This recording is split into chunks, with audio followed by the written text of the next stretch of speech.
Okay, اب ہم ذرا سا پیچھے سے ہمیں دیکھنا پڑے گا کہ ہم کہاں کیا پڑھ رہے ہیں، ٹھیک ہے، تاکہ ہمارا تعلق آج کی کلاس کا پتہ چلے کہ آج ہمارا آج کے اس سے تعلق ہے، لاسٹ کلاس کا بہت زیادہ اسٹرانگ تعلق ہے آج کی کلاس سے.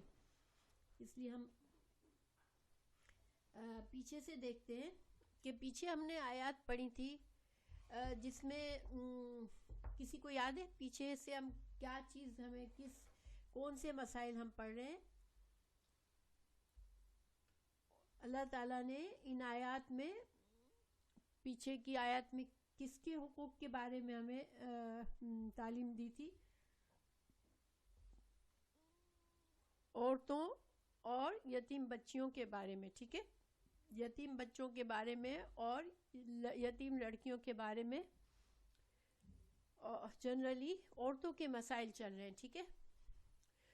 تو دیکھیں سورہ نساء میں ماشاءاللہ اگر کسی نے صحیح طرح سے فالو کیا ہے تو اس کو اندازہ ہوگا کہ شروع سے اللہ تعالیٰ نے بالکل شروع سے عورتوں کے، یتیم بچیوں کے خاندانی تعلقات، خاندانی مسائل بتائے کہ خاندان کو، ایک گھر کو، شوہر اور بیوی کو بتایا کہ گھر کو کیسے اچھا رکھنا ہے، کس کے کیا حقوق ہیں، کس کے کیا فرائض ہیں، اور پھر گھر میں سکون کیسے رکھا جائے. یہ سارے مسائل چل رہے ہیں. پھر اللہ تعالیٰ نے معاشرے کے بتائے، پھر حکومت کے مسائل بتائے، سیاست کے مسائل بتائے. یعنی سارے مسائل اگر ہم سورہ نساء کو کوئی اچھی طرح سے سمجھ لیں تو ماشاءاللہ ماشاءاللہ ایک معاشرتی اور ایک حکومت کی زندگی کے بہت سارے احکامات اس کو پتہ چل جاتے ہیں. ظاہری بات ہے کہ ہم لوگ تو سنتے ہیں اور ہم اتنا زیادہ غور و فکر نہیں کرتے، لیکن اگر کوئی اس لیول پر ان کو سیکھنا شروع کرے تو اس کو بہت سارے اللہ تعالیٰ ہمیں کیا چاہتے ہیں، ہم سے کس طرح سے، ہم ایک مسلمان معاشرہ کیسا ہونا چاہیے، ایک مسلمان خاندان کیسا ہونا چاہیے، مسلمان گھر کے ماحول کیسا ہونا چاہیے، یہ ہر چیز اللہ تعالیٰ نے ہمیں بتائی ہے. ہاں بالکل ماشاءاللہ. تو اب دیکھیں کہ چونکہ یہ سارے مسائل بتانے کے بعد پھر سے خاندانی مسائل پر معاملہ آ گیا، حالانکہ شروع بھی سورہ نساء کی شروع بھی خاندانی مسئلے سے ہی ہوئی تھی. تو گویا ایک طرح سے ہمیں یہ پتہ چلتا ہے کہ خاندان، گھر کا، شوہر اور بیوی کے تعلقات یہ کتنا اہم معاملہ ہے، کیونکہ یہ ایک بنیاد ہے. اسی پر جس عمارت کی بنیاد میں خرابی ہوگی وہ عمارت کبھی بھی مضبوط نہیں ہوگی. تو ایک عورت اور بیوی جب شادی کر کے زندگی شروع کرتے ہیں تو ایک خاندان کا اسٹارٹ ہوتا ہے. تو خاندان میں اس گھرانے کے جو بھی تربیت ہے وہ کافی اس کے اثرات ہوتے ہیں. ظاہری بات ہے بچے جس ماحول میں پلیں گے وہ اپنے آگے اسی ماحول کو پروموٹ کریں گے، اسی کو کوشش کریں گے. اس لیے شوہر اور بیوی کے معاملات کو بہت اہمیت دی گئی ہے، اور اسی اہمیت کے نظر سے پھر اب آخر میں دوبارہ سے انہی مسائل کو دہرایا جا رہا ہے. تو ہم نے پیچھے پڑھا تھا کہ اللہ تعالیٰ نے، پچھلے سبق میں ہم نے پڑھا کہ اللہ تعالیٰ نے فرمایا کہ یہ لوگ یعنی کہ مسلمان آپ سے فتویٰ چاہتے ہیں، آپ سے عورتوں کے مسائل کے بارے میں سوالات کر رہے ہیں، تو اللہ تعالیٰ ان کو فتویٰ دے گا. اللہ تعالیٰ فتویٰ دے گا کا مطلب کیا ہے کہ اللہ تعالیٰ حکم بتائے گا عورتوں کے بارے میں، اور اللہ قرآن کی جو پیچھے آیات پڑھ لی ہیں اس سے بھی حکم پتہ چلے گا. یعنی خود اللہ سبحانہ تعالیٰ نے پیچھے بھی اشارہ کیا کہ پیچھے کی جو آیات ہیں جو میں نے پہلے بتا دی اس کو اور یہ ابھی کی آیات کو ملا کے آپ کو جیسے ان مسائل کا حکم معلوم ہو جائے گا. تو ہم نے دیکھا کہ پیچھے کی کیا ہم نے مسائل پڑھے تھے.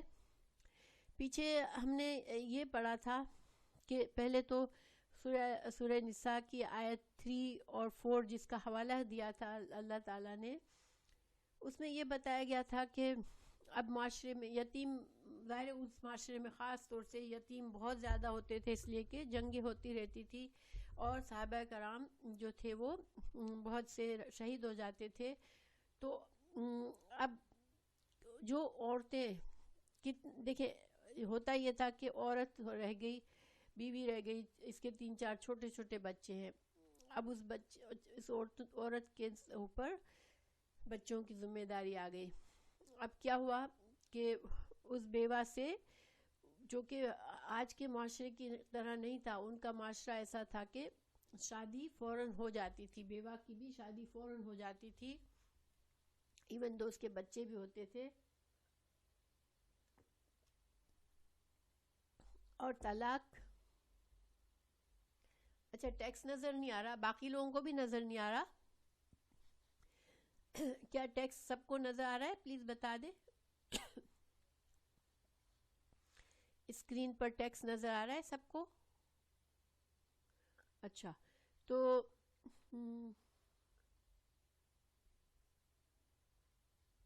اوکے، ہاں پتہ نہیں کیوں ایسے ہو رہا ہے، اللہ تعالیٰ آسانی کرے. تو بہرحال چلیں اللہ تعالیٰ سے دعا کر لیتے، اللہ تعالیٰ ہمیں ہماری کلاس میں جو بھی مسائل ہو رہے ہیں ان کے لیے آسانی کرے ہمارے لیے، آمین.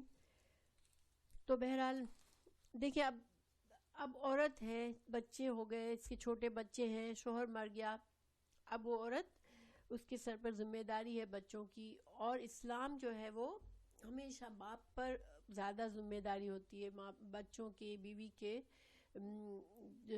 سارے اخراجات، گھر سنبھالنا، گھر کی ترمیم، یعنی گھر کو ایک مضبوط وہ بنانا. یہ شوہر کو قوام بنایا گیا گھر کا، اب گھر کا قوام چلا گیا، اب عورت اکیلی ہے، بچے ہیں. تو اس معاشرے میں لوگ فوراً شادی کر لیتے تھے، طلاق یافتہ ہے یا بیوہ ہے اس کا کوئی مسئلہ نہیں تھا.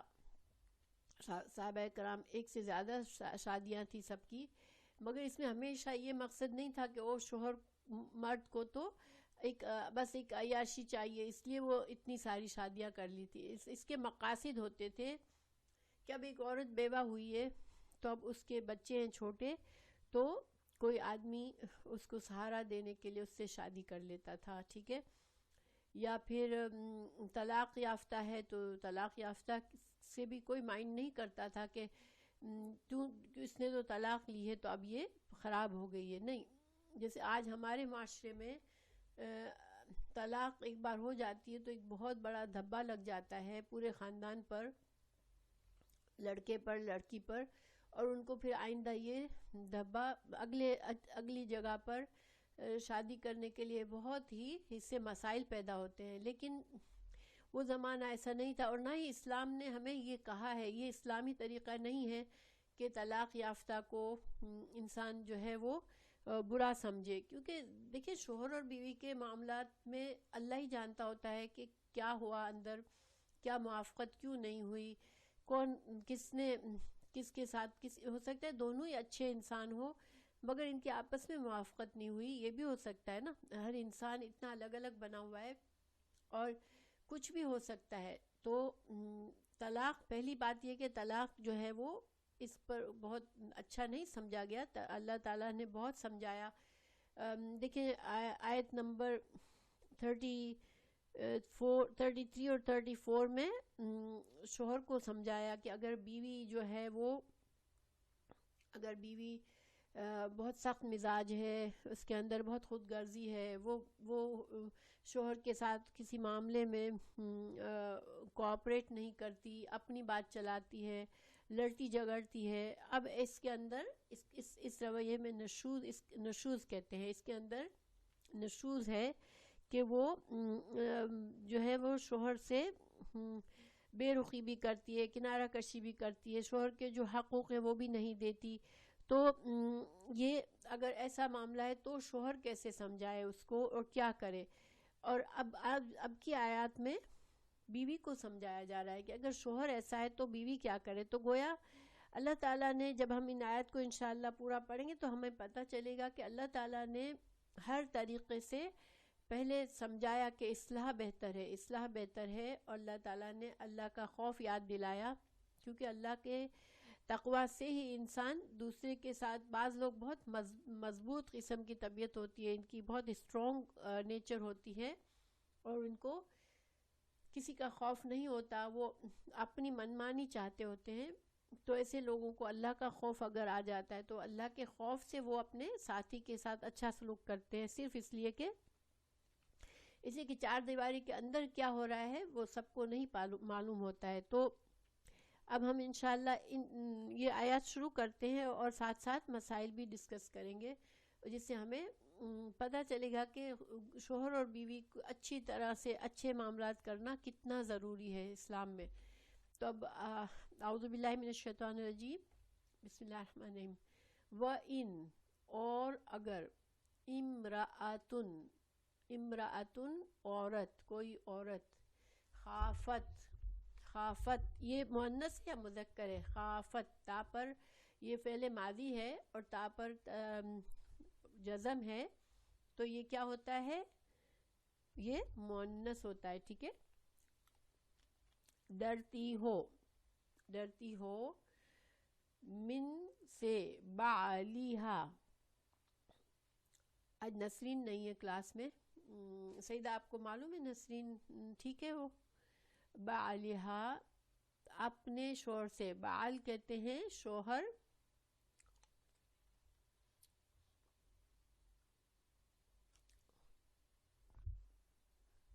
اچھا اللہ تعالیٰ آسانی کرے اس کے لیے، اپنے شوہر سے، نشوزن، نشوز کہتے ہیں، نشوز کے معنی ہے کہ زیادتی کرنے والا، ناموافقت، ہر چیز میں مخالفت کرنے والا، کہ سامنے والے کو حقیر سمجھ کر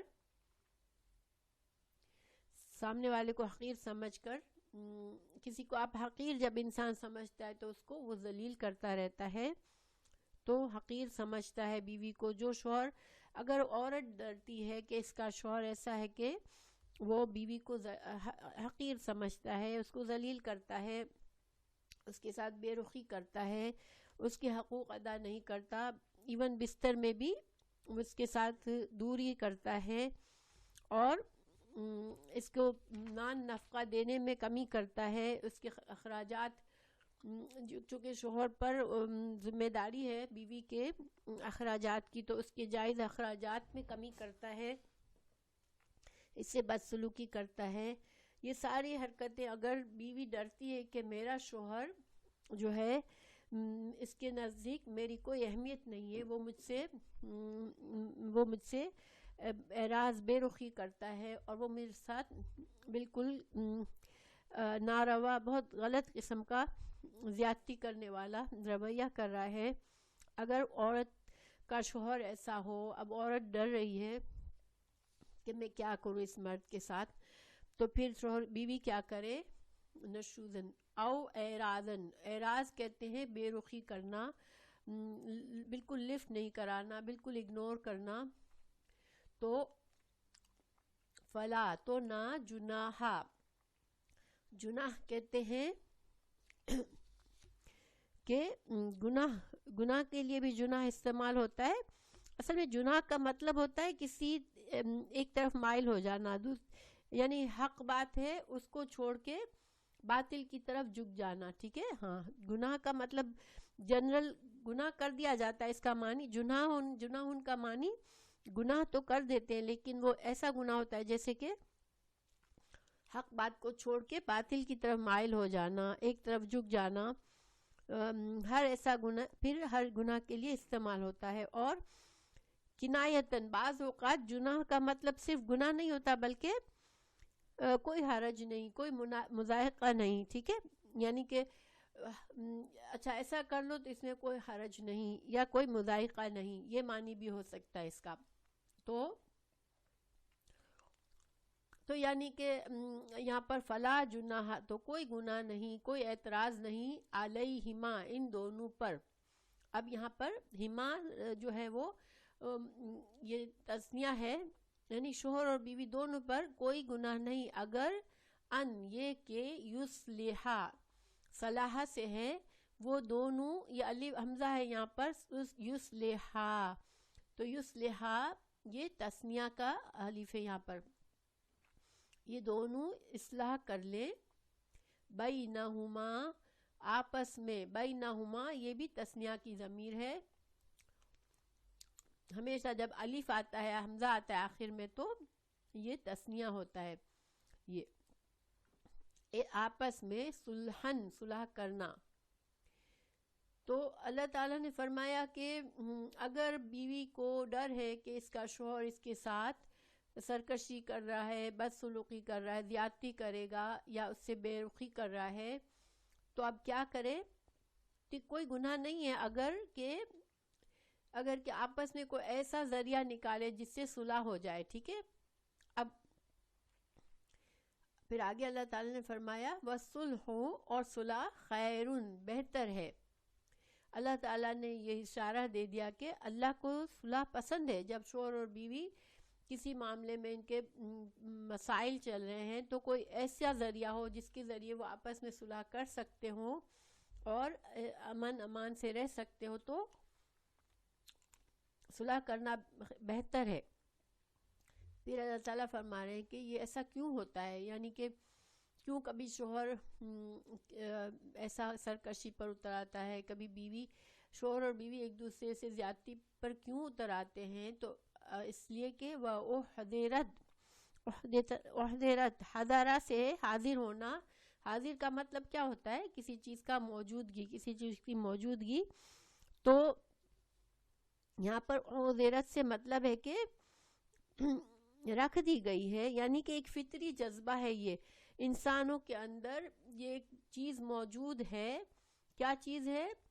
احضرت الانفس، نفسوں میں، انسانوں میں، انسانوں کے دلوں میں.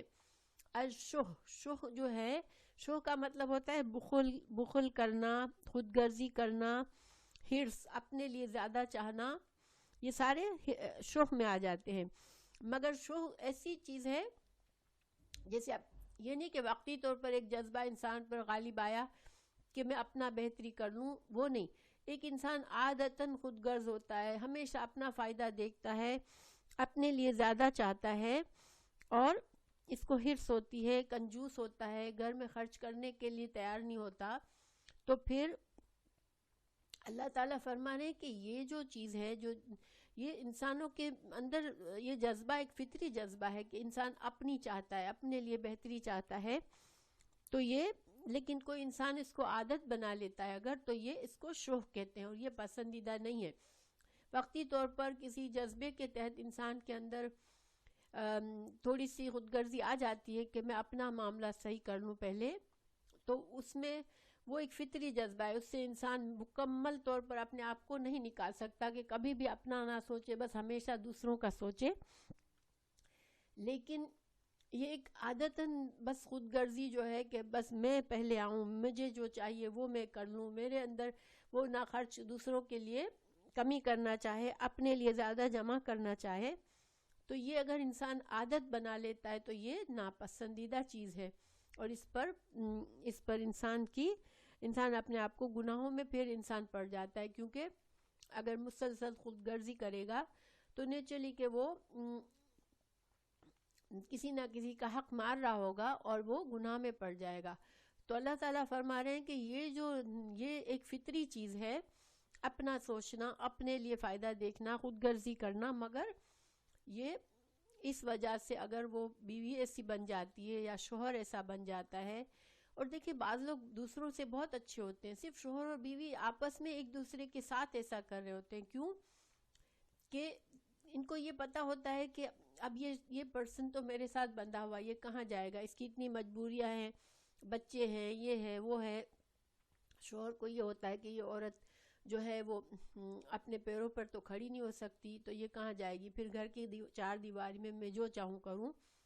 بیوی کو کبھی یہ ہو جاتا ہے کہ یہ تو بہت کمزور ہے، یہ میرے علاوہ کسی اور کے پاس نہیں جائے گا، یہ میرے پیار میں کمزور ہے یا بچوں کی وجہ سے کمزور ہے، تو بیوی فائدہ اٹھاتی ہے.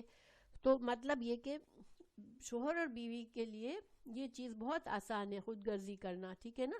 ہاں، take them for granted and this happens. اس لیے کہ باہر تو انسان اپنا بہترین اخلاق رکھنا چاہتا ہے، اس لیے کہ باہر والوں کے سے تو انسان ہمیشہ یہ چاہتا ہے کہ بھئی مجھ سے اگر میں اپنا اخلاق اچھا نہیں کروں گا تو لوگ مجھے چھوڑ دیں گے، مگر اب بیوی کہاں جائے گی چھوڑ کر، یا شوہر کو بیوی کو چھوڑنا، بیوی کو شوہر کو چھوڑنا بعض اوقات بہت مشکل ہوتا ہے. اس لیے دے ٹیک اٹ فار گرانٹیڈ کہ بھائی یہ بندہ تو بس پھنسا ہوا ہے تو میں ایسا کر سکتا ہوں یا میں ایسا کر سکتی ہوں. تو یہاں شوہروں کے بارے میں بیویوں کو بتایا جا رہا ہے کہ تمہارا شوہر اگر ایسا ہے، تم کو ڈر ہے، تو پھر تم صلح کا کوئی طریقہ ڈھونڈ لو اگر اس مرد کے ساتھ رہنے کے لیے تو یہ بہتر ہے. اور میں صلح کو ابھی سمجھاؤں گی کہ صلح کیا کرے بیوی ایسے حالت میں. وَإِن تُحْسِنُوا، پھر اللہ تعالیٰ فرما رہے ہیں، اب یہ شوہروں کو سمجھا رہے ہیں کہ اگر تم احسان کرو، ٹھیک ہے، یعنی تم خود غرضی چھوڑ دو اور احسان کا معاملہ کرو، وَتَتَّقُوا، اور اللہ سے ڈرو. تتقو ہمیں بہت دفعہ پڑھا ہے، ڈرنا، خوف، اللہ کا خوف کرنا اور نیک کام کرنا اور برائی سے بچنا. تو اگر تم اللہ کا تقوی رکھو، اللہ کا ڈر رکھو دل میں، اور تم احسان کا معاملہ کرو، تو پھر کیا ہوگا؟ فَإِنَّ اللَّهَ، تو بے شک اللہ تعالیٰ، کانا ہے، بیما، ساتھ اس کے جو، تعملون، تم عمل کرتے ہو، خبیرن، خبر رکھنے والا ہے. اب شوہر کو سمجھایا گیا کہ تم جو ہو، تمہیں ذرا بڑائی ملی ہوئی ہے، تمہارے پاس طاقت ہے، تمہارے پاس پیسہ ہے، اور تمہیں مرد کا اسٹیٹس ملا ہوا ہے، تم قوام بنائے گئے ہو، تو تم جو ہو اس سے فائدہ اٹھا کے، اگر تم اس سے فائدہ نہ اٹھاؤ، تم اللہ کا خوف کرو اور تم احسان کا معاملہ کرو اپنی بیوی کے ساتھ، تو تمہارے لیے بہتر ہے، کیونکہ اللہ تو تمہارے سارے اعمال دیکھ رہا ہے. وہ ایک طرح سے تنبیہ بھی ہے کہ تم جو ہو یہ مت سمجھو کہ اللہ کو نہیں معلوم کہ تم کیا کر رہے ہو اور تم کو اس کی سزا مل سکتی ہے، تو بہتر ہے کہ تم سنبھالو. تو عورت سے کیا کہا گیا کہ تم ان حالات میں کوئی صلح کا پہلو ڈھونڈ لو تو اچھا ہے. گھر میں بگاڑ کرنے سے بہتر ہے کہ کوئی کم صلح کر لو. اور شوہر سے کہا گیا کہ تم احسان کرو. اب اس آیت کو زیادہ ہم سمجھتے ہیں مزید. دیکھیں اس میں مختلف سچویشنز ہو سکتی ہیں، ٹھیک ہے، کوئی اور عورت نہ بھی انوالو ہو، صرف شوہر اور بیوی ہیں، مگر شوہر کو اب جو ہے یہ ہے کہ بھائی اس کا سمہاؤ اس بیوی کے لیے اس کے دل میں کوئی اہمیت نہیں رہی ہے. اس کو دل میں یہ ہے کہ مجھے یا تو کوئی اور عورت سے شادی کر لوں. بعض اوقات یہ کب ہوتا ہے؟ جب فائنانشلی انسان اچھا سیٹ ہوتا ہے اور اس کو جو ہے یہ ہوتا ہے کہ اب مجھے کوئی اور بیوی چاہیے، یا میں اس کو نکالوں، مجھے اس کی ضرورت نہیں ہے. یہ بھی ہو سکتا ہے کہ یعنی کوئی بھی ریزن ہو سکتی ہے، مگر اب یہ رویہ اب شوہر کا ہو گیا. اب بیوی ڈرتی ہے، شوہر اس کو دھمکی دیتا رہتا ہے کہ مجھے تمہاری ضرورت نہیں ہے، میں دوسری شادی کر لوں گا، یا میں تم پر اتنا خرچہ نہیں کر سکتا ہوں مجھے. تو پھر اب عورت یہ کرے، دیکھیں اگر خرچے کا معاملہ ہے تو عورت تھوڑے کم پہ راضی ہو جائے کہ ٹھیک ہے بھائی، مجھے تم گھر میں جو خرچ دیتے ہو اس سے تھوڑا کم کر لو، ٹھیک ہے. تمہیں اگر شوہر کے اندر پیسے کا بخل ہے تو بیوی اس طرح سے کر سکتی ہے کہ ٹھیک ہے، میرے ساتھ تم رویہ اچھا رکھو، میں تم سے زیادہ پیسے نہیں مانگتی، کم پیسوں میں گزارا کروں گی. دوسرا مسئلہ یہ ہو سکتی ہے کہ شوہر کو دوسری شادی کا شوق چڑھا ہوا ہے، بیوی جو ہے وہ اس وجہ سے اجازت نہیں دیتی یا کوآپریشن نہیں کرتی، تو پرابلم ہو رہا ہے. تو یا پھر آلریڈی شوہر نے دوسری شادی کی ہوئی ہے، اب ایک بیوی کے ساتھ وہ زیادہ اچھا سلوک نہیں کر رہا، پیسوں کے لیے اس کو تنگ کر رہا ہے، یا اس کو زیادہ اس کے ساتھ پیار نہیں کرتا. تو اب بیوی کہے کہ ٹھیک ہے، مجھے کم پیسے، مجھے تمہارے ساتھ رہنا ہے، ٹھیک ہے، میں کم پیسوں پہ گزارا کر لوں گی، تمہیں دوسری شادی تم نے کی ہے تو ٹھیک ہے، کوئی بات نہیں، اگر تم اس کو مجھ سے زیادہ دیتے ہو میں کم پہ گزارا کر لیتی ہوں، مگر میں اس گھر میں رہتی ہوں. یا یعنی کسی بھی طرح سے عورت اپنے کچھ حقوق کم کر کے اس کو گھر نہیں توڑنا، اس کو شوہر کے ساتھ رہنا ہے. اب اس کی بھی ظاہر ریزنز ہو سکتا ہے اس کے پاس کوئی اور جگہ رہنے جانے کی نہیں ہے، ہو سکتا ہے اس کو فکر ہے کہ میرے بچے ادھر ادھر ہو جائیں گے، یا میرے بچوں کو میں وہ پرووائڈ نہیں کر سکوں گی جو اس گھر میں ان کو ملا ہوا ہے، کوئی بھی ریزن ہو سکتی ہے. تو ان ریزنز کے تحت عورت اپنے دل میں مسلسل جلنے کوڑنے کے بجائے کیا کرے کہ شوہر سے بیٹھ کے بات کرے. پہلے اس کو سمجھائے کہ دیکھو تم میرے ساتھ زیادتی کر رہے ہو، تم میرے ساتھ صحیح سلوک کرو، ٹھیک ہے. پہلے تو حق میں کمی کی بات نہ کرے، اس کو اللہ کا خوف یاد دلائے اور اس سے صلح صفائی کے معاملے میں اس سے بات کرے کہ تم میرے صحیح حقوق نہیں دے رہے ہو. اگر اس پر بات نہیں بنتی تو تھوڑے حقوق اپنے کم کر کے کہ ٹھیک ہے تم گھر میں میرے ساتھ اچھا رویہ کرو، میں کم پیسوں پہ گزارا کر لوں گی. یا تم اس دوسری بیوی کے پاس تم زیادہ وقت گزارنا چاہتے ہو، میرے پاس کم گزارنا چاہتے ہو، ٹھیک ہے میں اس سے گزارا کر لوں گی، لیکن ہم اچھی طرح سے رہیں گے، آپس میں معاملات اچھے کریں گے. ہر وقت کا لڑنا جھگڑنا، منہ پھلانا، ہر بات پر جھڑکنا، یہ ساری چیزیں جیسے کوئی بھی طریقہ ہو سکتا ہے، ظاہری بات ہے. تو اللہ تعالیٰ نے کیا فرمایا کہ اگر تم یہ کر لو تو انشاءاللہ خیر ہے. جب اللہ تعالیٰ چونکہ ہر چیز جان رہا ہے، ایک عورت اپنے تھوڑے حقوق کم کر کے صلح چاہ رہی ہے اور اس میں صلح کے لیے اس کے پاس اچھی ریزنز ہے، تو اللہ تعالیٰ نے کہا کہ ٹھیک ہے تم صلح کر لو. اور اگر اس سے پر شوہر راضی ہو جاتا ہے، پھر اپنا رویہ اچھا کر لیتا ہے تھوڑے کم حقوق پر، تو شوہر پر بھی کوئی گناہ نہیں ہے. جیسے یہاں پر اللہ تعالیٰ نے بتایا نا کہ اگر تم صلح کر لو تو پھر کوئی، یہاں پر تثنیہ کا بتایا، اللہ نے تثنیہ یوز کیا ہے کہ فلا جناح علیہما، ان دونوں پر کوئی گناہ نہیں ہے. یعنی کہ پھر ایسے حالات میں پھر شوہر پر بھی گناہ نہیں ہے کہ اب دو بیویاں ہیں، اب ایک کو زیادہ وقت دے رہا ہے ایک کو کم، لیکن جس کو کم دے رہا ہے اس سے یہ وہ کہتا ہے کہ بھئی میں تم کو زیادہ ٹائم نہیں دے سکتا ہوں تو میں تم کو طلاق دیتا ہوں. تو عورت کہتی ہے نہیں مجھے طلاق مت دو، میں کم پر گزارا کر لوں گی. تو پھر ایسی صورت میں اگر شوہر قبول کر لیتا ہے تو پھر شوہر پر بھی گناہ نہیں ہے، کیونکہ وہ بیوی کو کہہ رہا ہے کہ میں تمہیں طلاق دے دیتا ہوں. بیوی کہتی ہے مجھے طلاق نہیں چاہیے، میں کم پر گزارا کر لوں گی، تم اس دوسری بیوی کو زیادہ وقت دے دو. تو اب جو بھی صلح صفائی کرنے کے بعد معاملہ حل ہو جاتا ہے تو پھر دونوں پر گناہ نہیں ہے، لیکن خیر ہے. تو اس کا مطلب یہ ہوا کہ جو عورت کم پر گزارا کر رہی ہے، اللہ تعالیٰ اپنے فضل سے اس کو یا تو زیادہ اجر و ثواب دے گا، یا اللہ تعالیٰ اس کے دل کو اتنا مضبوط کر دے گا، اس کو اچھی اولاد، اس کی اولاد میں اس کو خوشی اور محبت نصیب کر دے گا، اس کو عزت دے دے گا. اللہ تعالیٰ کے پاس تو بے شمار ذرائع ہیں اور بے شمار، اللہ تعالیٰ کسی کا محتاج نہیں ہے. تو اللہ کسی نہ کسی طرح سے اس عورت کی زندگی کو اچھا بنا دے گا کہ جو اس نے قربانی دی اس گھر کو سنبھالنے کے لیے، تو وہ قربانی اس کی ضائع نہیں گئی. اب بچے بڑے ہو گئے کچھ دنوں میں، اب بچوں نے ماں کو اتنی عزت دی، ماں کو اتنی محبت دی، ماں کی خدمت کی، تو بیوی کے لیے ایک طرح سے مرہم لگ گیا کہ ٹھیک ہے مجھے شوہر سے وہ محبت نہیں ملی، مگر آج میرے بچے میرے لیے میری مضبوطی کا سامان بن رہے. ہو سکتا ہے جب تک شوہر بوڑھا ہو کر وہ خود بھی محتاج ہونے لگے کہ انہی جو بچے ماں کو اتنی عزت دے رہے ہیں، انہی بچوں کی وجہ سے اب شوہر کمزور پڑ گیا اور وہ اس کو احساس ہو اپنی غلطی کا. یعنی کہ کوئی بھی چیز ہو سکتی ہے، لیکن یہ صلح صفائی سے رہ لیے، روز کا جھگڑا ختم ہو گیا گھر میں تو یہ بہتر ہوتا ہے. یہ اللہ تعالیٰ نے سمجھایا یہاں پر، ٹھیک ہے.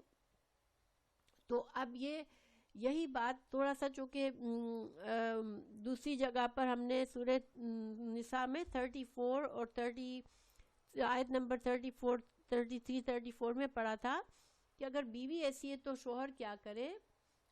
تو اس میں شوہر کو سمجھایا تھا کہ پہلے بیوی کو سمجھاؤ اچھی طرح سے، اگر نہیں سمجھتی تو پھر اس سے وقتی طور پر بستر الگ کر لو اپنا، تاکہ اس کو احساس ہو کہ میرا شوہر میرے رویے سے ناراض ہے. اگر اس پر بھی نہیں اثر ہوتا تو شوہر کو اجازت دی تھی کہ تم مار بھی سکتے ہو، مگر وہ مار حدیث سے پتہ چلتا ہے کہ بہت ہی احتیاط کے ساتھ مار ہے، نہ کوئی ظالمانہ قسم کی مار نہیں ہے، صرف ایک میسج دینے کے لیے بیوی کو کہ تمہارا رویہ غلط ہے.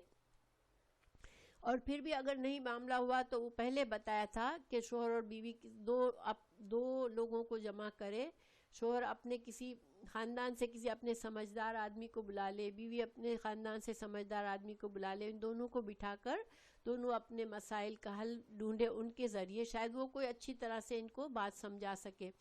ابھی وہ بھی نہیں ہو رہا تو پھر طلاق لے لے. تو یہاں بھی یہی مراحل عورت کو بتایا گیا. میں عورت تو ظاہری بات ہے اگر دبی ہوئی عورت ہے تو وہ مار پٹائی کہاں سے کرے گی. تو عورت کو یہ طریقہ بتایا کہ ٹھیک ہے تم اپنے تھوڑے سے حقوق کم کر لو اور تم اس کے ساتھ اچھی کوئی صلح کا پہلو ڈھونڈ لو. ایک سیکنڈ.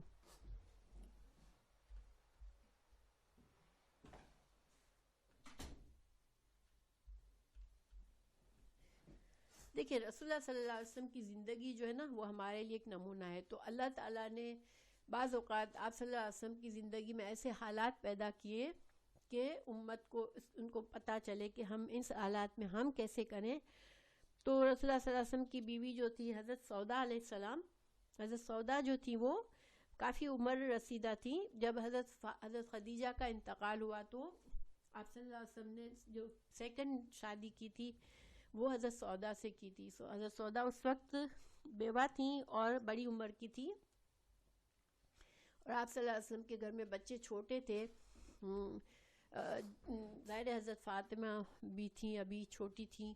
تو اب جو ہے حضرت علی بھی وہیں رہ رہے تھے اور حضرت زید بھی تھے.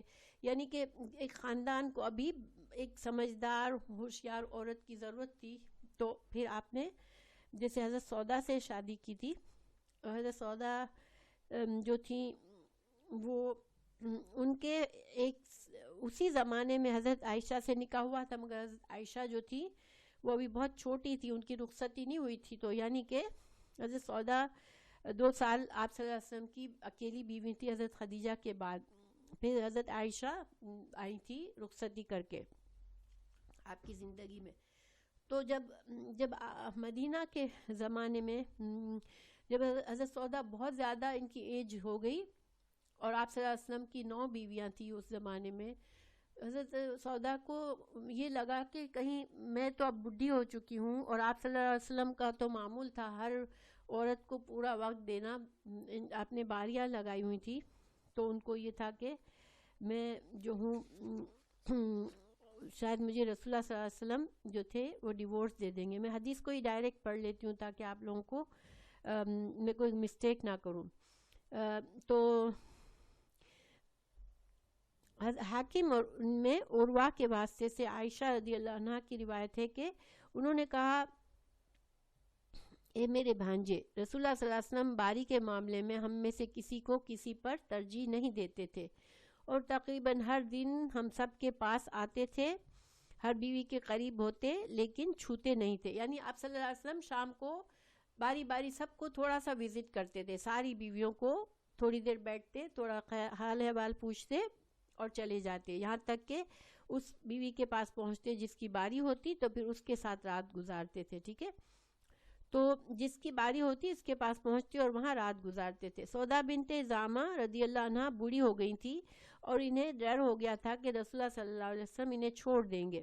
انہوں نے کہا یا رسول اللہ، میں اپنی باری عائشہ کو دیتی ہوں. تو آپ نے اسے قبول کر لیا. عائشہ رضی اللہ عنہ کہتی ہے کہ ہم لوگ کہا کرتے تھے کہ یہ اور اسی طرح کی دیگر حالات کے بارے میں اللہ تعالیٰ نے فرمایا کہ وَإِنِ امْرَأَةٌ خَافَتْ مِنْ بَعْلِهَا، یعنی اس آیت کا شان نزول حضرت عائشہ نے کیا بتایا کہ حضرت سودا نے یہ صلح کی تھی رسول اللہ صلی اللہ علیہ وسلم سے کہ یا رسول اللہ، میں آپ کی بیوی بن کے رہنا چاہتی ہوں، میں بوڑھی ہو چکی ہوں، تو مجھے آپ کی جو باری والی رات ہے آپ میری باری جو ہے حضرت عائشہ کو دے دیا کریں، لیکن آپ مجھے اپنی زندگی میں رکھیں. ان کو ڈر تھا کہ شاید چونکہ اب میں بوڑھی ہو گئی ہوں تو مجھے شاید رسول اللہ صلی اللہ علیہ وسلم اب طلاق دے دیں، کیونکہ ان کو ہر بیوی کے ساتھ وقت گزارنا ہوتا تھا. تو انہوں نے یہ صلح پیش کی اور آپ صلی اللہ علیہ وسلم نے اس کو قبول فرما لیا تھا. تو یہ امت کے لیے ایک جواز بن گیا کہ اگر ایک شوہر کی ایک سے زیادہ بیویاں ہیں، اب وہ جو ہے وہ سب برابر وقت نہیں دے پا رہا، اس کو مشکل ہو رہی ہے، تو ایک عورت جو ہے وہ ڈرے کہ یہ میرا شوہر میری طرف زیادہ مائل نہیں ہے, مجھے شاید چھوڑ دے گا, اور وہ چھوڑنا نہیں چاہ رہی, اپنا گھر نہیں توڑنا چاہ رہی, تو وہ اس سے کہے کہ ٹھیک ہے مجھے تم تھوڑا کم وقت دو اور تم اپنی دوسری بیوی کو زیادہ دے دو, لیکن میرے ساتھ تم صحیح رہو اور مجھے اپنے گھر میں رہنے دو. تو یہ اس پر بیوی اگر شوہر ایکسیپٹ کر لیتا ہے تو اس پر کوئی گناہ نہیں ہے. ٹھیک ہے, دیکھیں اگر یہ مثال ہمارے پاس نہ ہوتی تو شاید شوہر ڈرتا کہ بھئی یہ تو کہیں اللہ تعالیٰ کے نزدیک تو میں گناہ گار نہ ہو جاؤں, کیونکہ جو انسان اللہ سے ڈرتا ہے وہ پھر اس کو فکر رہتی ہے نا, تو اس کے لیے بھی ایک طرح سے آسانی ہو گئی. ٹھیک ہے, اور دوسرا یہ کہ اور کس چیز میں عورت کمی کر سکتی ہے؟ مہر. دیکھیں مہر کو بہت زیادہ اہمیت دی گئی ہے اسلام میں. تو اگر شوہر سے ڈر ہے کہ میرا مہر زیادہ ہے اور میرا شوہر اس وجہ سے مجھ سے اچھا سلوک نہیں کرتا کہ وہ مہر دینے سے تنگ ہے, یا تو وہ مہر میں بھی کمی کر سکتی ہے کہ ٹھیک ہے میرا مہر اتنا ہے تو مگر تم یا تو معاف کر دے یا ادا لے لے, یا کسی طرح سے پیسے میں کمی بھی کر سکتی ہے, اور اپنے اخراجات میں کمی کر سکتی ہے, اپنے اجوازی حقوق میں کمی کر سکتی ہے, یہ ساری چیز کر سکتی ہے. دوسری ایک حدیث ہے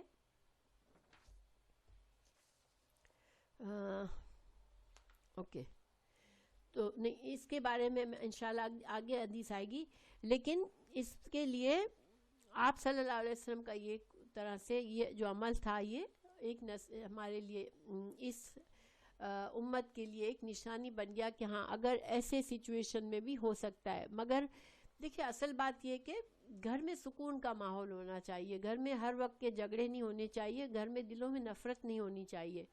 تو اگر کسی طرح سے انسان پھر جب صلح کرتا ہے پھر دل کو صاف بھی کر لے بیوی, اپنے دل میں پھر خرابی بھی نہ محسوس کرے, کیونکہ اس نے صلح خود کی ہے, تو پھر ان حالات میں پھر مسلسل پھر نفرت بھی دل میں نہ پالے, بچوں کو شوہر کے اگینسٹ نہ ابھارتی رہے کہ دیکھو تمہارا باپ مجھے ساتھ زیادتی کر رہا ہے, یا نہ شوہر کی ہر جگہ بدنامی بھی نہ کرے. جبھی دیکھیں اللہ تعالیٰ سے اگر ہمیں صبر کر رہے ہیں, ہم کسی معاملے میں کمی کو ایکسیپٹ کر رہے ہیں, تو ہمیں پھر اللہ کے لیے کرنی چاہیے, تو اللہ پہ توکل کرنا چاہیے. پھر یہ نہیں کہ کمی تو کر رہے ہیں لیکن پھر سارے میں اس کو بدنام بھی کر رہے ہیں, دل میں نفرتیں بھی پال رہے ہیں, بچوں کو ہم اس کے خلاف بھی کر رہے ہیں, تو پھر یہ صبر والی بات نہیں ہے. اس میں پھر ہم یہ نہ کہے کہ بھئی چلو اب مجھے تو اللہ کی طرف سے بھی اچھا ریوارڈ ملے گا, چونکہ اللہ سے اگر اچھا ریوارڈ چاہیے تو انسان کو صبر اچھے معنی میں کرنا ہے, کہ جو مقصد ہے صبر کرنے کا کہ گھر کا ماحول اچھا رہے, گھر میں ایک دوسرے کے ساتھ نفرتیں نہ ہوں, تو یہ پھر بہتر ہے. تو انشاءاللہ اس آیت کو سمجھ میں کوئی مشکل آئی ہے یا ٹھیک ہے, سمجھ میں آ گئی بات؟ ہم آگے چلتے ہیں. وَلَن تَسْتَطِيعُوا, اور ہرگز نہیں, لن ہرگز نہیں, تَسْتَطِيعُوا تو سے ہے استطاعت رکھنا. اب اللہ تعالیٰ مردوں کو سمجھا رہے ہیں, ٹھیک ہے, وَلَن تَسْتَطِيعُوا, نہیں تم استطاعت رکھ سکتے, ان یہ کہ تعدلوا, کہ تم عدل کر سکو. عدل کرنا ہوتا ہے کہ انصاف کے ساتھ, اگر ایک سے زیادہ بیویاں ہیں تو تم انصاف کے ساتھ ہر کسی سے معاملہ کر لو. تعدلوا بینا, درمیان, النساء, زبیدہ تمہیں مائک آف کر دو زبیدہ, النسائی, عورتوں کے اندر, ولو اگرچہ, و اور لو اگرچہ, حرستم تم حرص رکھتے ہو, تم چاہتے ہو, تمہاری خواہش تو یہ ہے. اب ایسے مرد سے بات کی جا رہی ہے جس کی یا تو ایک سے زیادہ بیویاں ہیں یا اس کی خواہش ہے زیادہ بیویاں کرنے کی, تو اس کو سمجھایا جا رہا ہے کہ تم جو ہو تمہارے دل میں خواہش رکھو بھی کہ تم بالکل ہر معاملے میں عدل کرو گے بیویوں میں, تو تمہارے اندر یہ استطاعت نہیں ہے. فلا, تو نہ, تمیلو, تم مائل ہو جاؤ. مائل ہونا اردو میں بھی ہوتا ہے, اور نہ تم مائل ہو جاؤ, کلا, پوری طرح, المائل, مائل ہونا, فَتَذَرُوهَا تو تم چھوڑ دو اس کو، پس تذرو تم چھوڑ دو، ہاں اس کو یعنی کہ ایک بیوی کو، کل معلقتی کا مانند، معلق کسی چیز کو کب کہتے ہیں؟ لٹکی ہوئی چیز، یعنی کہ اردو میں بھی ہم کہتے ہیں نا معلق کا مطلب ہوتا ہے کوئی لٹکی ہوئی چیز. لٹکی ہوئی چیز ہمیشہ بیچ میں ہوتی ہے نا، نہ ادھر ہوتی ہے نہ ادھر ہوتی ہے. کسی چیز کو آپ لٹکا دیں دھاگے سے باندھ کر تو وہ بیچ میں ہوگی نا آسمان سے، یعنی کسی بالکل بیچوں بیچ ہوگی، نہ آسمان پہ نہ زمین پہ، نہ دائیں نہ بائیں، بس بیچ میں لٹک رہی ہوگی. تو تم اس کو ایک لٹکا کے مت رکھ دو، ایک بیوی کو لٹکا کے مت رکھ دو. وَإِن تُصْلِحُوا اگر تم صلح کرو، وَتَتَّقُوا اور تم تقوی کرو، فَإِنَّ اللَّهَ تو بے شک اللہ تعالی، کانا ہے، غفوراً بخشنے والا، رحیماً رحم کرنے والا. اب دیکھیں اس آیت میں ایک طرح تو مردوں کو سمجھایا گیا ہے اور ایک طرح اس کو تنبیہ بھی دی گئی ہے کہ جو 4 شادیوں کی اجازت دی ہے تو تم شادی کرنے میں یہ نہیں کہ چلو اب مجھے تو اجازت ہے میں شادیاں کر لوں، تم احتیاط کرو، کیونکہ یہ کوئی معمولی بات نہیں ہے. تمہارے پاس اگر ایک سے زیادہ بیویاں ہیں تو تمہارا دل کسی ایک کی طرف زیادہ مائل ہو جائے گا اور دل پر انسان کا اختیار نہیں ہوتا. ایون رسول اللہ صلی اللہ علیہ وسلم سے بھی حدیث ہے کہ آپ صلی اللہ علیہ وسلم دعا، یہاں پر حدیث پڑھتی ہوں، حضرت عائشہ رضی اللہ عنہا سے مروی ہے، نبی کریم صلی اللہ علیہ وسلم اپنی بیویوں کے درمیان باری کی تقسیم میں پورا انصاف برتتے تھے. پھر کہتے تھے کہ اللہ میں جس چیز کا مالک میں ہوں اسے میں نے تقسیم کر دیا، اور جس کا مالک تو ہے میں نہیں، اس کے جھکاؤ کے بارے میں مجھے ملامت نہ کرنا. اس کا کیا مطلب تھا کہ میرا دل اگر کسی ایک کی طرف زیادہ مائل ہو جاتا ہے، اور ہم سب کو پتہ ہے کس بیوی کی طرف حضرت رسول اللہ صلی اللہ علیہ وسلم کا دل زیادہ تھا، کس سے بہت زیادہ محبت تھی؟ حضرت عائشہ سے. ماشاءاللہ. تو حضرت عائشہ سے آپ کو زبیدہ اپنا مائک آف کر دو زبیدہ. تو اگر تم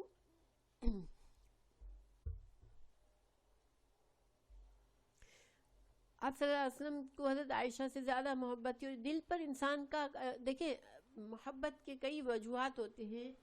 ایک بعض شوہر اور بیوی کا رشتہ آپس میں اتنی زیادہ ایک کیمسٹری ہوتی ہے، ایک کھچاؤ ہوتا ہے، ایک انڈرسٹینڈنگ ہوتی ہے کہ جو بہت ہی جیسے مطلب عمدہ قسم کی ہوتی ہے کہ ایک دوسرے کی بات کو سمجھ رہے ہوتے ہیں، ایک دوسرے کے ہر معاملے میں ان کے ساتھ ہم آہنگی ہوتی ہے. تو ظاہری بات ہے کہ یہ ایک محبت کا رشتہ ہے. اب ایک سے زیادہ محبت ہے، دوسرے سے تھوڑی کم ہے، لیکن اس کو جو دل کا معاملہ ہے اس پر اللہ تعالیٰ نے معافی فرمائی ہے. اس آیت یہ ہمارے لیے دلیل ہے کہ اللہ تعالیٰ خود فرما رہے ہیں کہ تم دل کے معاملے میں تمہارے اندر استطاعت نہیں ہے کہ تم برابر کسی سے محبت بھی ناپ تول کے کرو، اس لیے کہ محبت ناپ تول کر نہیں ہوتی، وہ دل کا معاملہ ہوتا ہے. لیکن پھر ہوتا کیا ہے کہ جو دنیا کے معاملات ہیں اس پر یہ تمہاری محبت اثر انداز نہیں ہونی چاہیے. ٹھیک ہے کہ اب خرچ دینا ہے عورت کو تو تم ایک کو جس سے محبت ہے اس کو زیادہ خرچہ دو، جس سے محبت نہیں ہے اس کو کم دو. کہیں گھومنا پھرنا ہے، کچھ اور فائدے دینے ہیں بیوی کو، تو ہر معاملے میں تم جو محبوب بیوی ہے اس کے لیے کرو اور دوسری کے لیے نہ کرو. اپنا سارا وقت اپنی محبوب بیوی کے ساتھ گزارو اور دوسری کو لٹکا کے رکھ دو کہ وہ بیچاری نہ تو شادی شدہ ہے اور نہ آزاد ہے کہ وہ کسی اور سے شادی کرے. تو یہ لٹکا دینا ہے کہ تم اس کو بیوی کے حقوق بھی نہ دو، اس کے ساتھ بستر میں بھی نہ جاؤ، اور اس کو ایسا لٹکا دو کہ وہ جیسے کہ کہیں کی نہیں رہی، نہ وہ شادی شدہ ہے نہ وہ کنواری ہے کہ کسی اور سے شادی کرے. تو ایسا معاملہ کسی کے ساتھ مت کرو. تو یہاں پر ہمیں کیا پتہ چلتا ہے اس سے کہ دل کا معاملہ الگ بات ہے، یہ اللہ کی طرف سے ہے، اور یہ رسول اللہ صلی اللہ علیہ وسلم نے خود بتایا کہ ان کو زیادہ محبت تھی حضرت عائشہ سے، مگر آپ صلی اللہ علیہ وسلم معاملات میں، پیسوں کے معاملات میں، وقت کی تقسیم میں، کسی معاملے میں، دنیا کے معاملات میں، شرعی معاملات میں کسی بیوی کے ساتھ کوئی زیادہ یا کمی نہیں کرتے تھے، پوری کوشش کرتے تھے، یہاں تک کہ جب آپ بہت بیمار ہو گئے اور آپ کے اندر اتنی ہمت ہی نہیں رہی کہ وہ باری باری سب کے پاس جائیں، رات ان کو جیسے ہر رات جاتے تھے، سب بیویوں سے بات چیت کرتے تھے، ان سے فزیکل تعلق نہیں رکھتے تھے، جس کی باری ہوتی تھی بس اسی سے کرتے تھے، لیکن یہ سب کچھ کرنا اب آپ کے لیے بہت مشکل ہو گیا تھا، آپ بہت بیمار ہو گئے تھے، تو پھر ایسی حالت میں بھی آپ بس پریشان ہو کے پوچھتے تھے کہ میری باری اب کس کے پاس جانے کی ہے، تو بیویوں نے آپس میں صلح کر کے آپ صلی اللہ علیہ وسلم کو اجازت دے دی کہ آپ اپنی بیماری کا وقت حضرت عائشہ کے گھر میں گزارے، یعنی کہ وہ بھی حضرت رسول اللہ صلی اللہ علیہ وسلم نے اپنی مرضی سے نہیں چوز کیا کہ اب حضرت عائشہ کے پاس میں موو ہو جاتا ہوں اس لیے کہ میں بیمار ہو گیا ہوں، نہیں، بیویوں نے خود آپ صلی اللہ علیہ وسلم کو اجازت دی کہ ٹھیک ہے، آپ اب آپ بیماری سے گزر رہے ہیں، آپ حضرت عائشہ کے گھر میں رہے، اور حضرت عائشہ کے گھر میں پھر رہتے بیماری کے وقت میں، اور وہیں آپ کا انتقال ہوا تھا۔ تو گویا دنیا کے معاملات میں ہمیں مرد کو اجازت نہیں ہے کہ وہ بیویوں میں فرق کرے۔ تو ایک طرح سے اب یہاں پر ایک تنبیہ بھی ہے کہ تم دیکھیں، بعض اوقات انسان جذبات میں آ کر کہتا ہے میرے لیے تو آسان ہے، میں سب سے اچھا رکھوں گا، لیکن جب تمہارا دل کسی ایک کی طرف ہو جاتا ہے تو تم معاملات میں بھی کمی کر سکتے ہو، اور جب کرو گے تو پھر یہ تم بہت گنہگار ہو جاؤ گے۔ ایک حدیث ہے رسول اللہ صلی اللہ علیہ وسلم کی، حضرت سنن ابو صاحب سنن میں ابو ہریرہ رضی اللہ فرماتے ہیں کہ رسول اللہ صلی اللہ علیہ وسلم نے فرمایا، جس کی 2 بیویاں ہوں وہ ایک کی طرف پوری طور پر جھک جائے تو قیامت کے دن اس کا ایک دھڑ گرا ہوا ہوگا، یعنی وہ اس حال میں اٹھے گا کہ اس کا ایک سائیڈ ہی غائب ہوگی، جس کا وہ صرف ایک دھڑ سے اٹھے گا۔ تو یہ یعنی کہ ایک طرح سے یہ بہت معمولی بات نہیں ہے، بہت بڑی بات ہے۔ تو یہ نہیں سمجھے مرد حضرات کہ ہمیں تو اجازت ہے 4 شادیوں کی اور اس کے بعد پھر ڈیل نہ کر سکے اور کسی کے ساتھ زیادتی کر بیٹھے۔ تو اب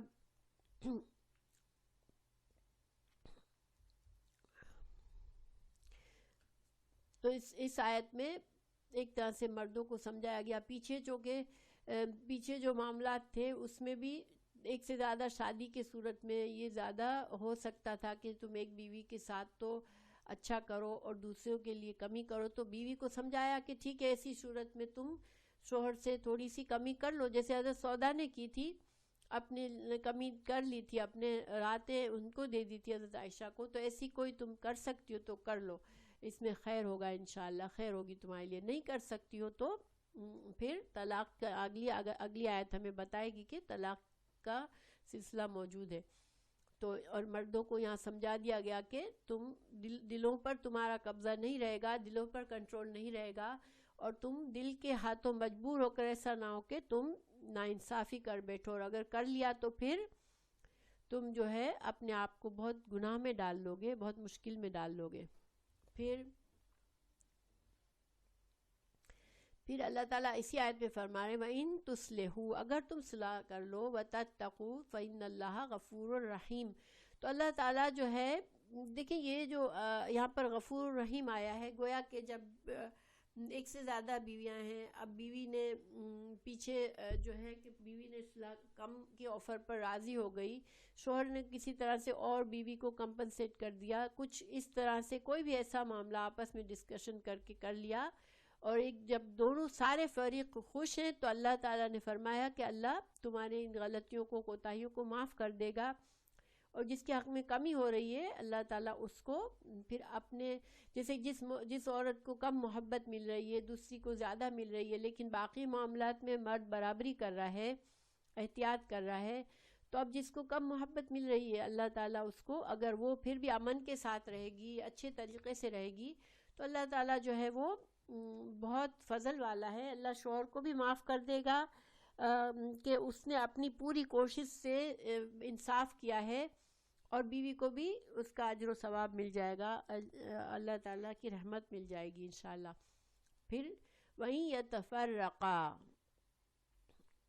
اور اگر دونوں الگ ہو جائیں, ٹھیک ہے, یتفرقا فرق سے ہے. اب دیکھیں کسی قسم کی صلح صفائی نہیں ہو سکی, کوئی قسم کا بیوی بھی کمی نہیں کر سکتی اپنی رائٹس میں, شوہر پورے رائٹس دے نہیں پا رہا. اب دونوں میں معاملہ ایسا چل گیا کہ اب جو ہے ٹھیک ہے, اب طلاق ہی ضروری ہے, اب علیحدگی ضروری ہے. تو اللہ تعالیٰ نے, یہ بھی کوئی شریعت کے خلاف بات نہیں ہے, ٹھیک ہے. اگر نہیں بن رہی, حالانکہ پوری کوشش کرو, اگر پھر بھی نہیں بن رہی تو تم پھر ٹھیک ہے, اللہ تعالیٰ نے تم کو اجازت ہے کہ تم جو ہے وہ طلاق کا راستہ اختیار کرو. تو پھر اب اگر فرق ہو جاتا ہے, دونوں میں تفریق ہو جاتی ہے, دونوں الگ ہو جاتے ہیں, تو پھر کیا ہوگا, یغنی غنی کر دے گا اللہ کلن ہر ایک کو, من سے, سعاتے ہی اپنی وسعت سے. وَكَانَ اللَّهُ, اور ہے اللہ تعالیٰ, واسعاً وسعت والا, حکیماً حکمت والا.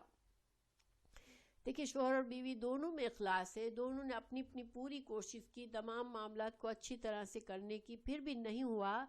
اب یہ ہے کہ نفرت کے ساتھ مت رہو ساتھ, کہ ایک دوسرے سے نفرتیں کر رہے ہو, دشمنی کر رہے ہو, روز لڑائی کر رہے ہو, جھگڑے کر رہے ہو, بچے الگ پریشان ہیں, گھر کا ماحول خراب ہے, کسی کو سکون نہیں ہے, ایک دوسرے کے لیے مرنے کی دعائیں کر رہے ہو. اب ایسی صورتوں میں یہ اللہ کی نافرمانی کے کام ہو جاتے ہیں. تو تم ایسی صورت میں نہیں جاؤ کہ جس میں تم اللہ کے تم گنہگار بن جاؤ. پھر بہتر کیا ہے کہ اب چلو طلاق کر لو, کیونکہ اب کوئی طریقہ نہیں ہے کہ تم اپنے آپ کے اچھی طرح سے ایک دوسرے کے ساتھ رہو. تو پھر بہتر یہ کہ طلاق کر لو. اگر طلاق کر لوگے اور تم اچھے انسان ہو, تم نے اپنی پوری کوششیں کی, اخلاص کے ساتھ سارے معاملات کیے, اب نہیں بنا, طلاق ہوئی, تو پھر اللہ تعالیٰ پر بھروسہ کرو, اللہ تعالیٰ تم دونوں کو غنی کر دے گا, یعنی کہ اللہ تعالیٰ تم کو بے نیاز کر دے گا. لفظ غنی جو ہے اس کا مطلب مالی طور پر بھی ہو سکتا ہے اور جذباتی طور پر بھی ہو سکتا ہے, کہ اللہ تعالیٰ جب طلاق ہو جائی تو مالی طور پر بھی اللہ تعالیٰ تم دونوں کو رزق دے دے گا, اور غنی یعنی کہ غنی کر دے گا. شوہر کو دوسری بیوی مل جائے گی, بیوی کو اچھا شوہر مل جائے گا, اور نہیں تو اچھا ٹھکانہ مل جائے گا, جو بھی ہے. مگر اللہ تعالیٰ اس پر قادر ہے کہ تمہیں ایون اس ایموشنلی بھی تمہیں ایک دوسرے سے لاپرواہ ہو جاؤ, ایک دوسرے کی پھر تمہیں فکر ختم ہو جائے, اور تم اپنی زندگی میں خوشی پالو. کیونکہ اللہ تعالیٰ کے پاس وسعت ہے, اللہ پر بھروسہ کرنے والے کبھی بھی غم میں نہیں رہتے. اللہ تعالیٰ کی بہت وسعت ہے اللہ کے پاس, اور اللہ کے پاس حکمت ہے, تو تمہیں فکر نہیں کرنی چاہیے. ایک جگہ پر قرآن میں ہے, سورہ نور میں, کہ نکاح جو ہے, نکاح انسان کو غنی کر دیتا ہے. کیسے؟ سورہ نور کی آیت نمبر 32 میں ہے کہ تم میں سے جو مرد اور عورت غیر شادی شدہ ہو, ان کا نکاح کر دو, اور اپنے نیک بخت غلام اور لونڈی کا بھی نکاح کر دو. تو وہ اگر مفلس ہوں گے تو اللہ اپنے فضل سے ان کو غنی کر دے گا. گویا نکاح کرنے پر اللہ کو پسند ہے کہ نکاح کر کے رہے انسان, تو کیونکہ نکاح کرنے سے گناہ کا دروازہ بند ہو جاتا ہے. ظاہر انسان کی ذاتی خواہشات ہوتی ہیں جو فطری خواہشات ہیں, تو اگر نکاح کر کے اور پھر ایک خاندان بستا ہے, نکاح کے بڑے فائدے ہیں, ایک خاندان کا آغاز ہوتا ہے, شوہر اور بیوی اولاد کو اچھی طرح ریز کرتے ہیں, تو ایک نیا خاندان بنتا ہے. تو تم جو ہے, اللہ تعالیٰ نے اس آیت میں, سورہ نور کی آیت میں کیا کہا, کہ اگر مفلس بھی ہیں اور نکاح کر لیں گے تو اللہ ان کو غنی کر دے گا. گویا کہ نکاح جو ہے ایک غنی کرنے والی چیز ہے. اللہ کی رحمت سے رزق بھی آتا ہے, اور اللہ کی رحمت سے انسان کے اندر ٹھہراؤ آتا ہے, انسان پھر گناہ کی طرف جانے والا نہیں رہتا. تو یہاں بھی یہ کہا گیا کہ اگر تم اتنا ڈرتے ہو, اتنا زیادہ معاملات ہے کہ کوئی طریقے سے بھی صلح نہیں ہو رہی, تو پھر طلاق پھر طلاق سے کوئی پریشانی نہیں ہے. طلاق ہو بھی گئی تو اللہ تعالیٰ تم کو وسیع وسعت دے گا.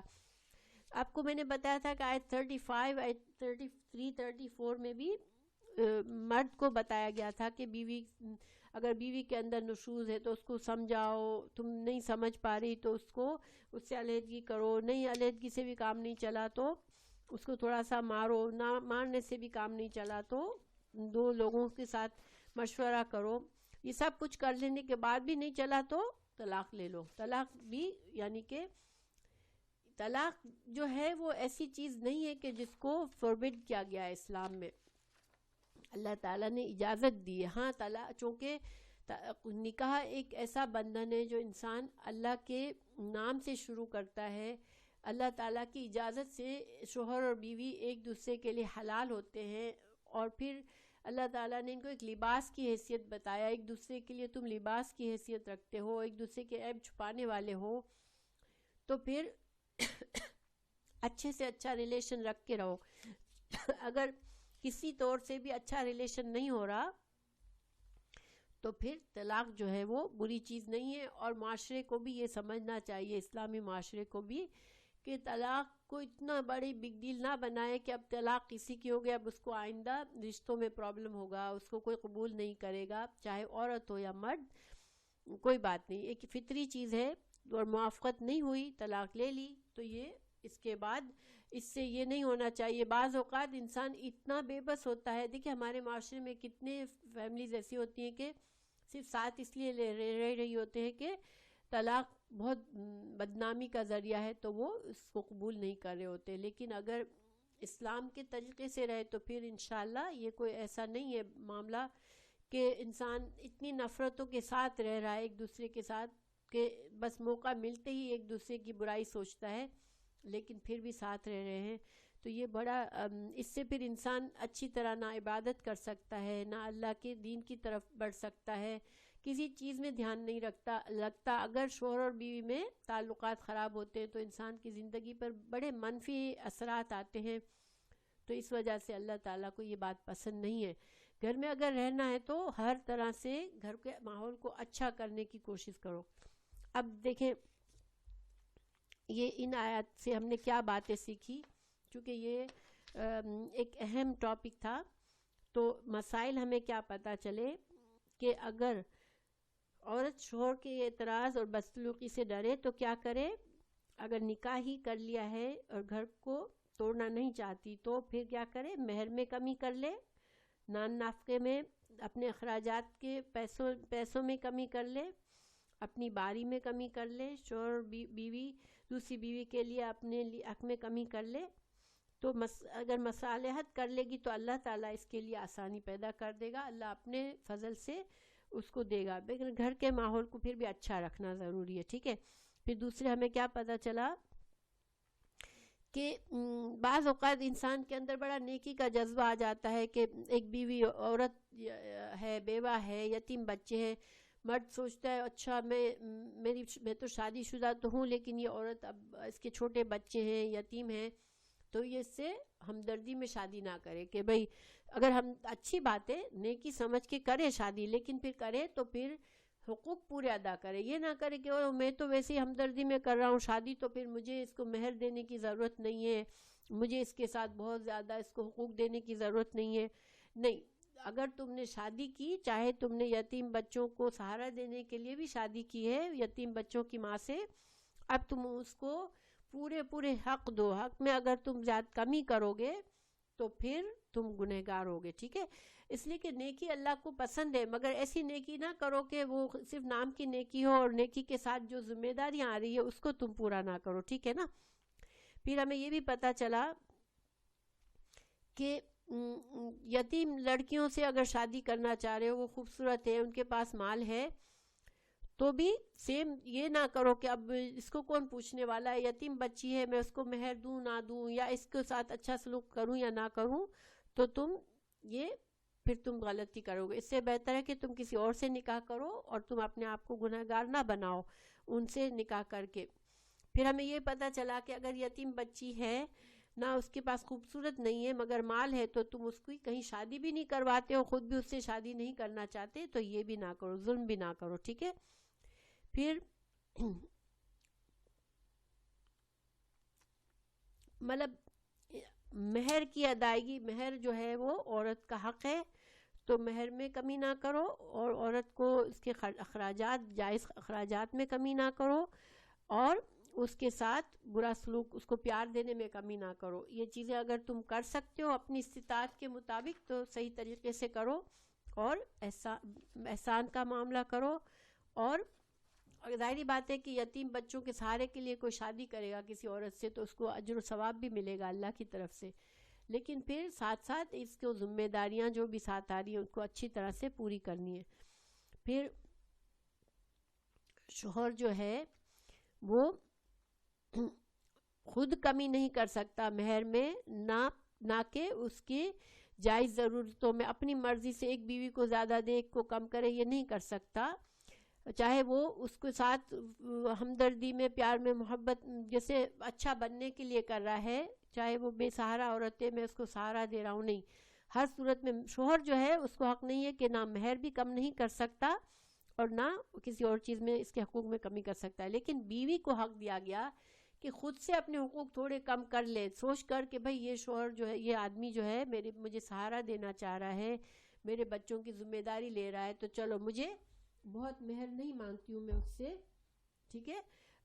اگر مجھے بہت پیسہ نہیں مل رہا، مجھے بہت زیادہ فراوانی سے اخراجات نہیں مل رہے، کوئی بات نہیں. مجھے شوہر بہت زیادہ ٹائم بھی نہیں دے رہا، اپنی دوسری بیوی کو زیادہ ٹائم دیتا ہے، کوئی بات نہیں. میرے بچوں کو اور مجھے سہارا دے رہا ہے تو میں اچھے احسان سے قبول کر لوں. اگر عورت اس طرح سوچ کے شادی کرتی ہے تو پھر اس کو جائز ہے، ٹھیک ہے. پھر نہ شوہر پر بھی کوئی گناہ نہیں ہے. یہ بات کلیئر ہے، یہ بات سمجھ میں آنی ضروری ہے کہ چونکہ بیوی کو عورت اپنی حیثیت سمجھتی ہے کہ ٹھیک ہے، میں حیثیت ایسی ہے کہ مجھے اگر کوئی سہارا دے گا اس پر بڑی ذمہ داریاں آ جائے گی، تو اگر میں بہت زیادہ ڈیمانڈ نہیں کروں اور میں کم پر راضی ہو جاؤں تو یہ پھر ایسے میں شوہر پر بھی ایک ذمہ داری کم ہو جائے گی اللہ کی طرف سے کہ وہ گنہگار نہیں ہوگا کم دینے پر. مگر اس کی نیت ظاہری بات ہے کہ اچھی ہونی چاہیے کہ وہ بیوی کو اچھی طرح رکھے. پھر شوہر کو بھی حکم دیا گیا کہ عدل و انصاف بیویوں کے درمیان کرنا ہے. دل کا میلان اگر کسی ایک کی طرف ہے، تم اس کو کنٹرول اگر نہیں کر سکتے ہو، مگر تم معاملات میں اگر کمی کرو گے، لین دین میں کمی کرو گے، حق دینے میں کمی کرو گے، تو تم جو ہے بہت گنہگار ہوں گے اور اس کی سزا ملے گی تمہیں. پھر کسی ایک بیوی کو پیار سے اتنا محروم نہ کرو، اگر دوسری سے زیادہ پیار ہے، ایک سے کم پیار ہے، تو اس کو بالکل پیار سے بھی محروم نہ کرو، ٹھیک ہے، کہ بیچاری کو نہ بیوی کی طرح وہ فیل ہی نہ کرے. پھر اگر یہ سارے انصاف کی ذمہ داری تم نہیں لے سکتے ہو تو پھر تم ایک ہی نکاح کرو. پھر تم یہ نہ کرو کہ تم بڑے بن کے نکاح تو کر لو لیکن پھر پھنس جاؤ. پھر اللہ سے ڈرتے رہو، بیویوں کے معاملات میں پوری کوشش سے عدل کرو، تو اللہ تم کو تھوڑا بھی اگر ہوگا، جیسے تمہارے اندر تھوڑی کمی ہوگی کہ تمہارا دل کسی اور کی طرف زیادہ کھنچ رہا ہے، تو اللہ تمہاری اس کو نظر انداز کرے گا، اس کو معاف کر دے گا تمہاری کمی کو. پھر آخری صورت یہ بتائی گئی کہ اگر بالکل صلح نہیں ہو سکتی بیوی اور شوہر میں تو طلاق جو ہے وہ بھی جائز ہے. اللہ پر بھروسہ کرے انسان، کسی کو زبردستی نہ ہولڈ کر کے بیٹھے کہ میں تو اس کو نہیں چھوڑ سکتی کیونکہ پھر میں کہاں جاؤں گی، اور نفرت دل میں بھری ہوئی ہو، ایسے نہ کرے.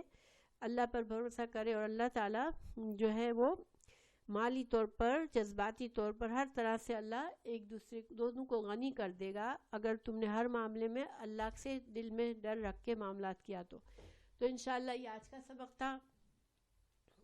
اور اس سے ہمیں یہ پتہ چلتا ہے کہ دیکھیں قرآن ہمیں، ہمارا دین جو ہے نا ہر مسئلے پر سکھاتا ہے، اور یہ ہم معمولی باتیں سمجھتے ہیں کہ ہم ٹھیک ہے کسی کے ساتھ رہ رہے ہیں، ہمارے طریقے سے رہ رہے ہیں، ہماری مرضی سے رہ رہے ہیں. نہیں، یہ سارے معاملات ایسے ہیں کہ اللہ کو جواب دینا ہے. تو اللہ کا تقوی بہت ضروری ہے ہمارے تمام معاملات میں.